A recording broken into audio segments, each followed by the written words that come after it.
alas 10 na po ng gabi. Nakiusap po yung aking kaibigan dyan sa baba na kung maaari ay servisan ko po siya na magpunta po sa bulungan sa Parañaque. So siya po kasi ay gumagawa ng mga kung ano-anong mga piniprito po doon sa meron po siyang parang kariton. Tuwing hapon po ay siya nagtitinda ng parang mga pinipritong pusit. Ano nga ba yun? Mga calamares.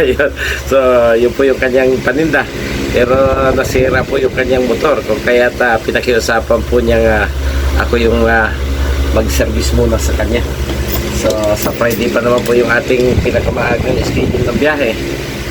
Sayang din, habal-habal mga kabiyahero. Okay, alas 10:30 po ay nandito na po tayo sa tinatawag nilang bulungan dito po sa lungsod ng Parañaque. At napakarami na pong mga mag-iisda na naririto. Marami na rin pong namimili. So titingnan po natin kung ano pong bibilihin ni Buboy. Ito pong si Buboy ay dati na po nating nakakasama nung araw. Hindi lang po niya itinuloy yung kanyang pag-vlog. Siya po yung Nathan na Roa na minsan pong nadala na natin dito sa bahay ni Jocelyn Tech. Kaya lang nakapokus po siya ngayon doon sa kanyang maliit na negosyo.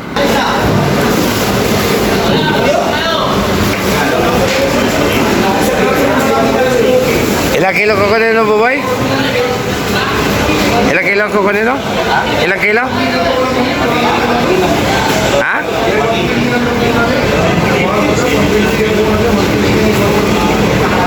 $180 ang kilo? Tapos may piraso, yung isang piraso, napapagilan mo yan.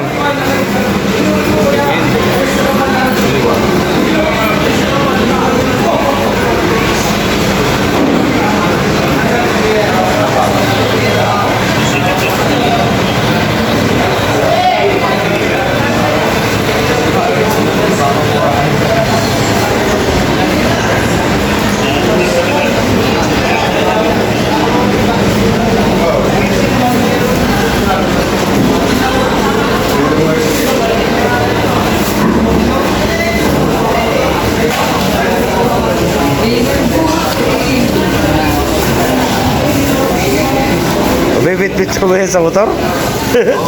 Baka mapusi.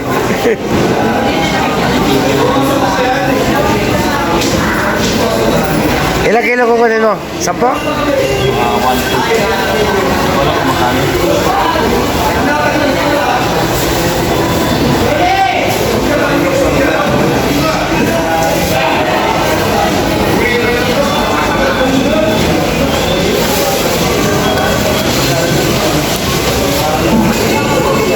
Ano, timbang na?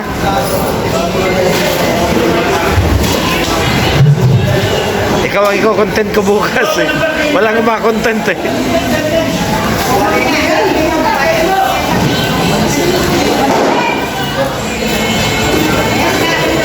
6.2? Ilan yun?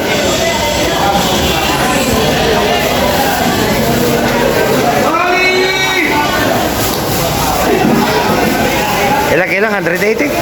Ha? 1.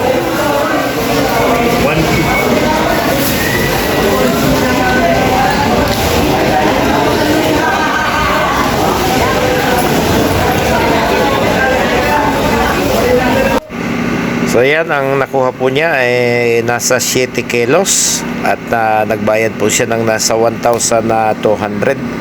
So tinanong ko po siya kung bakit hindi na lang po kumuha ng supply doon sa may Bikutan Market, pero ang sabi po niya napakalaki daw po ng diferensya ng presyo. Doon daw po sa Bikutan ay halos 240 per kilo. So wala na raw po siyang kikitain. Samantalang dito 170, 180 ay makukuha na po niya yung per kilo ng pusit, mga kabiyahero. So okay, yun lang po talaga sinadya niya rito, yung pangkalamares niya para bukas. So lalabas na po tayo. First time din po nating marating dito sa lugar na ito. Ang sistema daw po dito, lalo pag madaling araw, ay bulungan ang presyo. So parang bidding. Ang nakakaalam lang ng presyong itinawad ay yung tumawad at saka yung nagtitinda mismo ng isda na inyong tatawaran. Yan po yung bagong LRT. Nakikita po natin, hating gabi na, bumabiyahe pa rin. Dito po yan sa may Paranaque. Niyaya po niya tayong magpares. So magmamami po tayo. Titingnan natin yung kanilang mami sa lugar na ito, mga kabiyahero. Ito po ay ilalim ng tulay. Ang ibabaw po niyan ay yung pong Cavitex, yung pong malaking expressway mula po doon sa Baclaran hanggang sa lalawigan po ng Cavite, mga kabiyahero.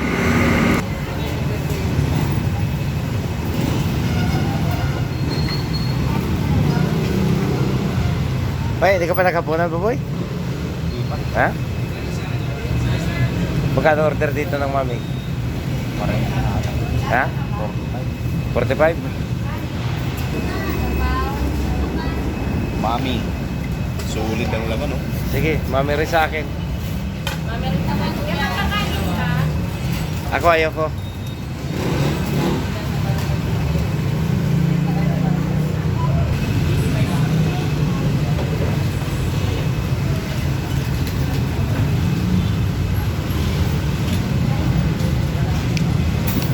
Patikman nga natin kung masarap itong sinasabi mong mami. Kasi sarap ba nung tinda mo nung araw ito?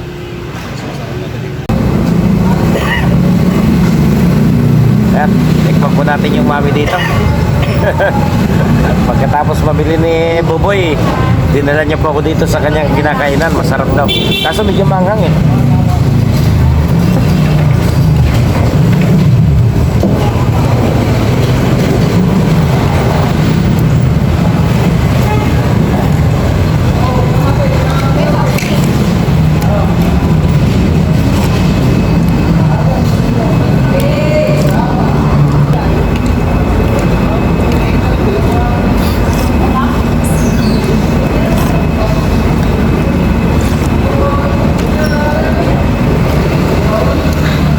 Sa probinsya namin, ang sikat yung chami. Medyo matamis yung pagkalo. Pansit gisado na Mickey na may sabaw. Masarap din.